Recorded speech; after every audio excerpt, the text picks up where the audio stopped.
Good morning dear learners and welcome you all to the next lecture of my course on financial literacy. I, Dr. Vandana Sonkar, Assistant Professor at Faculty of Commerce, Banaras Hindu University, welcome you all to the week number 10 where we are discussing about the overview of stock market, and this is lecture number 50 where we are going to discuss about the bonus shares, stock split, dividend and buyback of share. In our previous lectures, we had discussed about the different types of shareholdings that the investor may have in a company, and we discussed that for the procurement of long-term financial needs, the company may raise own or borrowed capital from the market. This particular type of investments may have different tax implications for the investors as well as for the companies also. So, here in this particular session we are going to extend the same topic and we are going to discuss the topics related with the bonus share, stock split as well as the dividend and buyback of share that can help the investor and the company to manage the finances well as to manage their tax burden also. So, we in this particular lecture will be going to discuss about the bonus share, its benefits and tax perspective of the bonus share, and we will be also going to discuss the concept of a stock split, the reverse stock split and benefits of a stock split as well as its limitation. We will be also going to understand the meaning of dividend and its various types of policies that the company follow for paying the dividend payouts, and we will be going to discuss the various factors that influence the dividend policy of a company.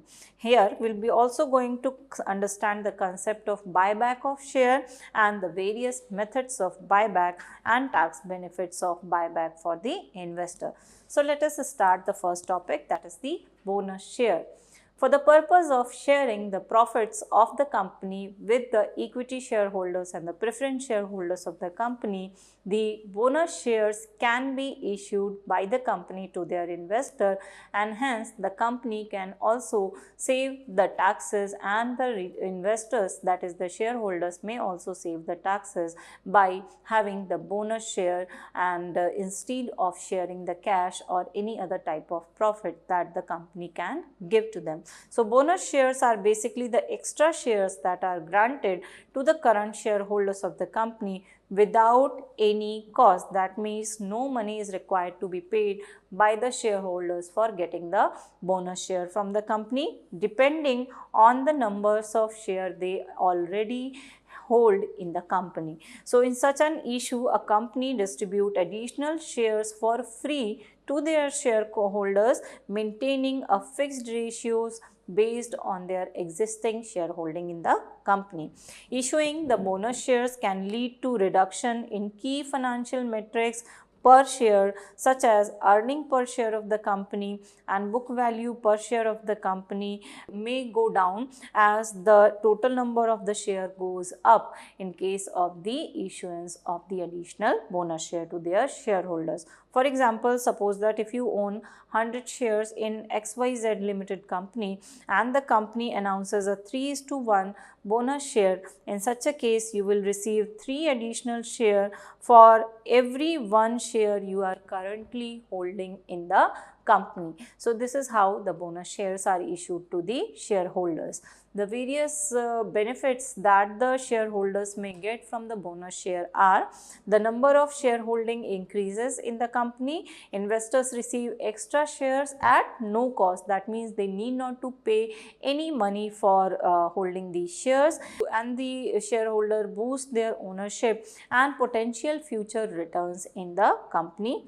Tax efficiency is there, as we have discussed. No immediate taxes are applied if you receive any bonus share from the company, and if you sell it, capital gain tax may be applied when the bonus shares are sold by the shareholders after holding it for minimum of 1 year or more than 1 year. If you will hold this, then you will have to pay the long term capital gain tax. It provides you with a better liquidity, more number of share in the market, improves the trading flexibilities for the investor. So it becomes more liquid for you to invest into the company and sell your share and to take your capital back from your investment. It is a positive signal. Issuance of the bonus shares by the company often signals that the company's performance is well in the market, and it also helps to build the market confidence for the stocks of the shares in the company. So these are the various benefits that the retail investor may have by having bonus share in the company. Now let's discuss the tax perspective of the bonus share for the investor. So at the time of receipt, no tax is paid when it is given by the company, whereas at the time of receipt they are not considered as a income by the company. So there is no tax liability, and at the time of the receiving of the bonus share, shareholders need not to bear any cost related with the receiving of this bonus share. At the time of sale, when you sell it, the taxes can be charged on the basis of period of holding of the bonus share. So capital gain tax may be imposed. Since the bonus shares are free, their cost of acquisition is considered as zero, and therefore entire sale value may be considered as the capital gain, as you do not get any benefit of indexation here since your acquisition cost is zero. Then long-term capital gain versus short-term capital gain may be paid. If you are holding the shares for more than a period of 12 months, then it is a long-term capital gain. If you are holding it for a less period of 1 year, then it is a short-term capital gain. Then on the basis of this, the taxes are charged by the shareholders on the receiving of the bonus shares. Now let us understand the next concept related with the shares, that is the stock split. What is a stock split, and in what cases the company may take a decision of stock splitting? Basically, a stock split occurs when a company increases the number of its shares by dividing them into smaller units. That means the actions related with the stock split lowers the share prices while leaving the market value of the company unchanged. That means market capitalization will remain same and the share prices will be lowered in the market due to the number of increase of the shares by dividing the existing shares into the smaller units. So the overall value of an investor's holding stays the same in case of these stock split, but they now have more number of shares available to them. So in such cases also the liquidity of the shareholdings for the retail investors improve, and it makes it easier for them to trade into the financial market as you have more number of shares of the company by the stock split method. So stock split basically reduces the face value of each share, but it maintains the total value of investment for the shareholders. For instance, suppose that ABC company takes one share and announces a 2-for-1 stock split.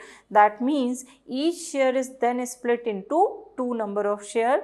Now if the original share price is 20 for one share, new shares would be each priced at rupees 10. So now the face value of the share has become lower and the number of the shareholdings of any investor will increase according to the 2-for-1 stock split method.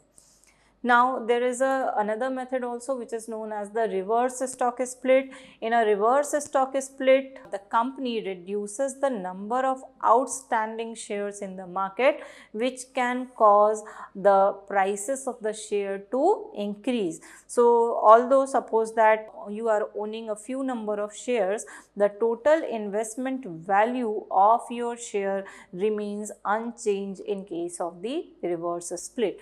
That means this this move is often made by the companies whose stock prices has dropped significantly. So in such cases, if your stock prices are going down in the market, you can take the decision of reverse stock split. Sometimes the approaching levels that could lead the delisting from the stock exchanges also. So suppose that if Mr. X is owning 1000 shares at 200 each, a 5:1 reverse split will reduce his total holding to 200 number of shares, now priced at 1000 rupees each. So his total value of investment will remain unchanged in the company, that is 2 lakh rupees, but his total shareholding will now be 200 number of shares only instead of the 1000 shares that was the previous situation. So this particular method can also could lead to the delisting of the shares from the stock exchanges, as the number of shareholding is reducing but the total value of the investment for the shareholders remains unchanged in the reverse stock split method. Now let us understand the various benefits of the stock split method. What is the stock split method? We have discussed already. What are its advantages? So the first advantage that the investor can get is the better liquidity. More number of shares will be there with the investors, so this will help them in the frequent trading, and tighter spreads will be there and smoother transactions will be possible. So this will help them to convert their shareholding into cash very easily and conveniently, and better liquidity will be possible for the investor. Broader investors access will be there. Lower share prices makes the stocks more affordable for the small and retail investors. So all the first time investors who are having less amount of money with them, they can also invest into such type of shares that are exchanged in the secondary market with the help of the stock split method. It is a positive signal. Stock split often signals companies' financial strength and growth potential, that always helps in boosting the investor confidence into the market. Increased visibility is there when the reduced share prices will be there.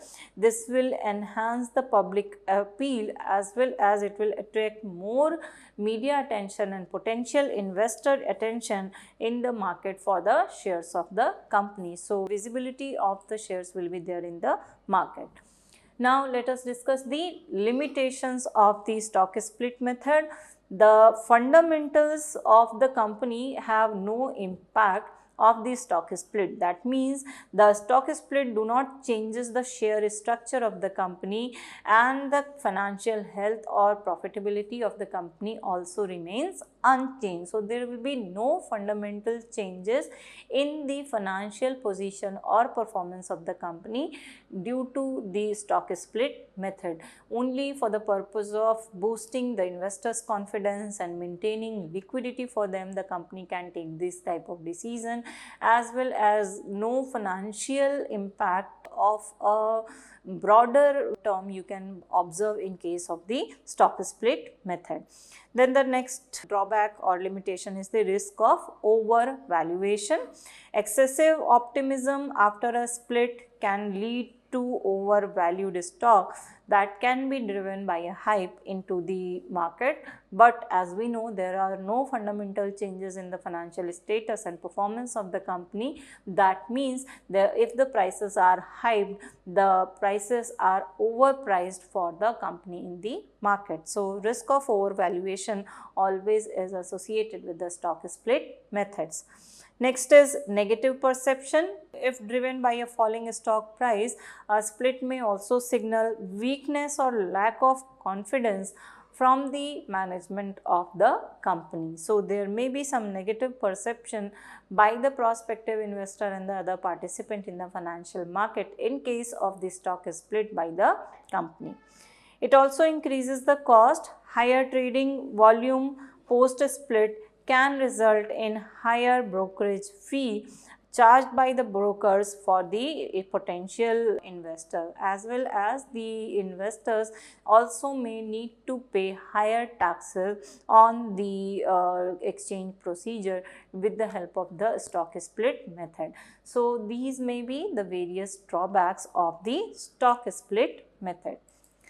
Now let us understand, is really the stock split methods are beneficial for the investor or not. So if we talk about the various upsides, so the potential upsides of the impact of stock split for the investor is basically are these. Number one, easily market access can be get with the help of the stock split method. After a stock split, the price per share is lowered down and it makes it more affordable for the small and new investors to invest into the company. So this lowers the barrier and it can bring in broader group of shareholders for the company.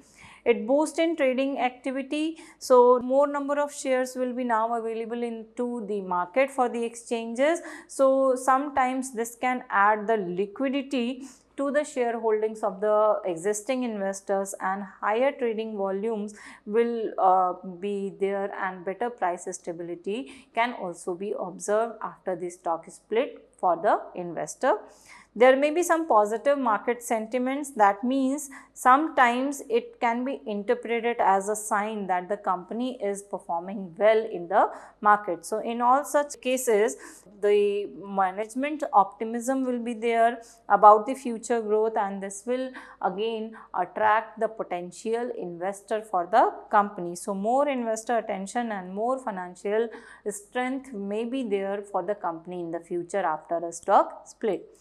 The other limitations that may be there for the potential investors or the existing investor after a stock split are as follows. So fundamental remains the same, and that is why the financial investment of the investors does not actually improve if the company's revenue, company's earning, or the business operations are not actually aligned with the positive sentiments after the stock split. So while a stock split might create some excitement, but actual earnings do not improve if the company is not restructuring their managerial, their operational and financial activities after the stock split.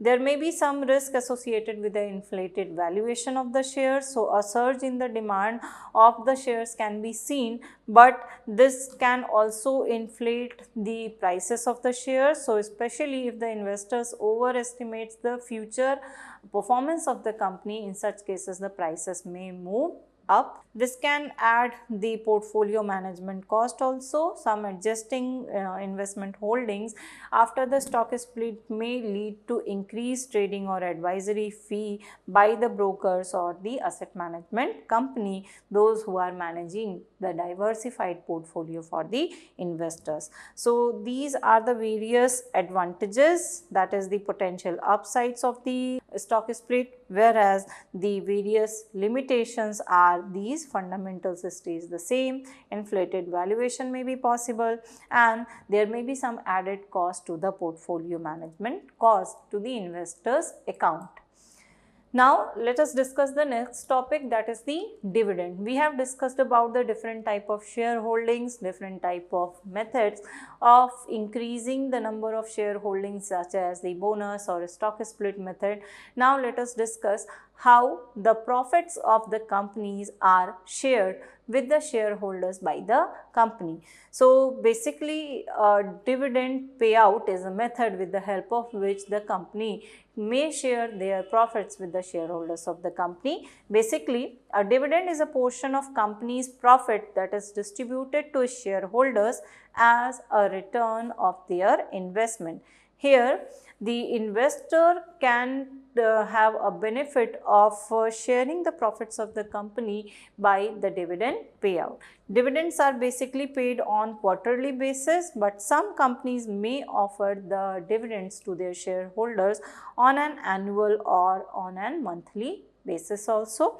The investors can find the dividend as a source of regular income, and this is also observed as a sign of company's sound financial health and performance. So dividends basically are a profit sharing method in which the company shares the net profits of the company with the existing shareholders of the company.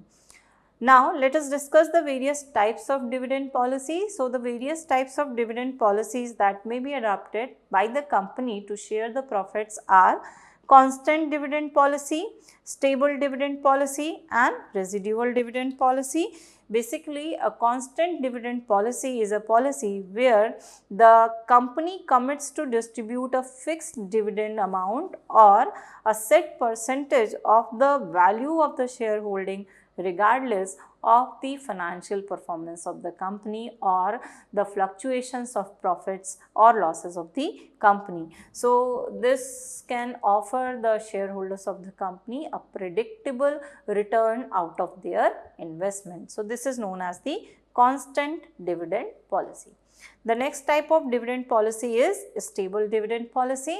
The stable dividend policy where the company focuses on maintaining consistent dividend payment over a time period, occasionally increasing them in line with the gradual growth in the earnings of the company. So, here the main objective of the company is to make a customer relationship with the investors and to build investors' confidence by avoiding drastic change in the payouts of the company. So, suppose that if the company's profits are lowering down, then in such cases also the investors' confidence remains same and contact in the case of the stable dividend policy. If the company follows such kind of policy, the investors' confidence will always be there in the company. Then comes the residual dividend policy. So, this policy basically treats dividend as what is left over after all the necessary business investments and operational expenses are covered. So, here the company prioritizes the high return projects first, and if there is any unused or surplus profit remained after meeting all the necessary expenditures of the company, then it is distributed as dividend to their shareholders. So, as a result, in such case, payouts under this policy can be irregular in nature and depends heavily on the company's capital needs. So, on the basis of capital investment needs, if there is any surplus fund, then only it is distributed as residual dividend under the residual dividend policy. So, these are the various types of dividend policies. Now, let us understand what are the various key factors that influence the dividend policy of a company. So, the various factors are company's life cycle. So, established firm who are having steady profits, they tend to pay a regular dividend to their shareholders, whereas the newer or smaller companies, those who are in introductory stage, they usually reinvest their returns, that is the profits, into the business expansion or modernization for supporting the future growth of the company, and they do not pay the regular dividend to their shareholders. The next key factor for determining the dividend policy is the profit levels. If the company is having consistent and strong earnings and it is improving the company's ability to distribute the dividend, then they take the help of the regular dividend policy, whereas the companies who are having weaker payouts, they may limit the dividend payouts for their shareholders and they can take the help of the residual dividend policy. Then the next factor is growth and investment needs of the company. Suppose that if the firm is having a promising investment opportunity, they can take the decision of the irregular or residual dividend policy, especially in the fast growing sector, instead of paying the regular returns to their shareholders in the form of dividend. So often the retained earnings are reinvested into the company instead of distributing it with the shareholders of the company in the form of dividend. Now the next factor that affects the dividend policy is the debt obligation. If the company is having a significant debt, the dividend payouts may be lesser to meet the long-term loan terms and prioritize the debt servicing. So the payment of interest of the debt and the principal amount repayment becomes more preferable as compared to paying the dividend to their shareholders. Then the tax implications are there. If the dividend policies are going to have more tax imposition on the company, then they need to be reshaped by the company. So how the companies are taxed in case of the dividend payouts, that also becomes reason of deciding what kind of dividend payout policy the company needs to take. So potentially making the share buybacks or retained earnings more appealing for the company, they can take these decisions of share buybacks or retaining the more earnings for the future expansion and modernization purpose may be a policy that can be taken for the purpose of dividend payment. Next is the regulatory constraint. Certain industries like finance or insurance face rules that may cap or control the dividend payments. So they need to adhere to the rules and regulation of the dividend payment policies, and accordingly they decide whether they will pay dividend to their shareholders or not. The next is the inflation pressure. High inflation can drive companies to hold back dividends in order to cover rising cost of the asset replacement in their companies. So on the basis of that also the dividend payout decisions can be taken. Now let us take the last topic of our lecture today. So this is the buyback of share. So what do we mean by the buyback of share? Whenever a company repurchases its own share from their existing shareholders, either through the open market or with the help of a tender offer, this procedure is known as the buyback of share. In a tender offer, shareholders are invited to sell a specific number of shares at a premium within a set time, and in open market buybacks, the company buys shares directly via the stock exchange for the purpose of restructuring their capitalization. That means this process basically reduces the number of outstanding shares and often increasing the share value and serving as an alternative way to reward the shareholders without paying the dividend. So in all cases where the company do not want to pay any direct dividend, they can take the help of share buyback. They can purchase their share from the existing shareholders from the open market or with the help of a tender offer, and they can increase the share values by serving the shareholders with a way to reward them instead of paying the regular and direct dividend to them. So let us understand why companies opt for the share buybacks for the purpose of efficiently using the surplus cash. Suppose that if a company is having surplus profits with them and they do not have any immediate expansion or modification plans, then they can use this excess fund for the buyback of shares to make the use of idle cash with them. So this will help the company to save the taxes on the dividend payout as well as to restructure their capitalization and increase their per share value in the market. This also helps in boosting the shareholders' value. So the company can opt the buybacks of share for boosting the shareholders' value. So this will reduce the number of outstanding share, and this will increase the earning per share and return on investment, and overall share value will be also enhanced for the existing shareholder with the help of the buyback decisions of the company. as well as the perceived undervaluation can also be adjusted. Companies may repurchase their shares if they believe the stocks of their companies are undervalued. So this will help to boost the confidence of their investors, and performance of the company will also be better by the improvisation of the market sentiments.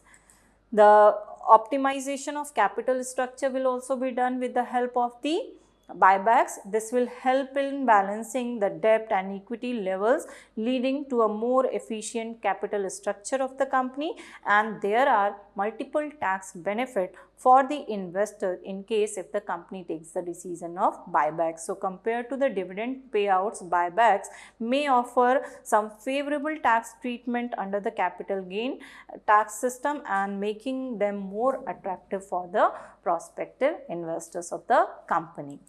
Now let us understand what are the various methods of the buybacks in India. So as per SEBI Regulation Act, we can see open market buybacks are there, tender offer buybacks are there, and odd lot buybacks are there.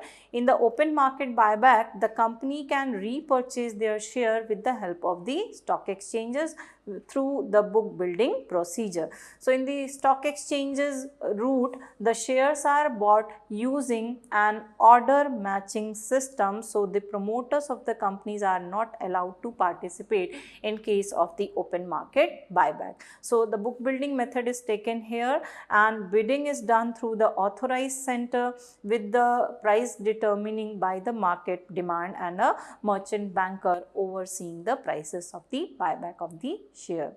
In the tender offer buyback method, the companies invite eligible shareholders to sell their share at a preset price on a proportional basis within the fixed time. So shareholders, those who are listed on the record date, whether holding in demat or physical form of the share certificate, they both can participate into the tender offer buyback method of the share buyback. Then the last one is the odd lot buyback. In this, the method is lesser used method by the company. Here the target shareholders who are owning less than the standard tradable lot, they are selected, and the company reaches out to these shareholders directly for the purpose of repurchasing their small shareholders. So these are the various methods that can be adopted for the share buyback. Now let us understand the tax benefit of share buybacks for the investors. So it gives more control over taxes to the shareholders. Instead of taking the profits of the company in the form of dividend, the buyback let the investor to decide when to sell the share, offering the flexibility in managing the tax timing, unlike in case of the dividend, so which are taxed immediately upon the receipt of the income from the company. It also helps them in lowering the tax rates. So capital gain taxes from the buybacks are often taxed at a lower rate than the dividend, as the long-term shareholdings are only 10%, and in case if you come into the tax slab bracket, your tax percentage may be higher. It also helps in having the higher net returns. For investor in higher tax bracket, the buybacks can lead to a better after tax position as compared to the regular dividend income if you receive the dividend from the company. So these are the various tax benefits of the buybacks to the investors. So here in this particular lecture, we had discussed the various methods such as the buyback of share, dividend, as well as the stock split, various types of things we have discussed. I hope with this different discussion in this module, you must be now clear with the different aspects of the financial market that can help you to understand better the various methods that are taken as a measure for procuring long-term finances in the stock market. So I hope this will be helpful for you to decide your investment strategy, and now you can compare the different financial instruments that are available in the stock market for the purpose of deciding what you will select in your portfolio of investment. So with this, I conclude my lecture. Thank you.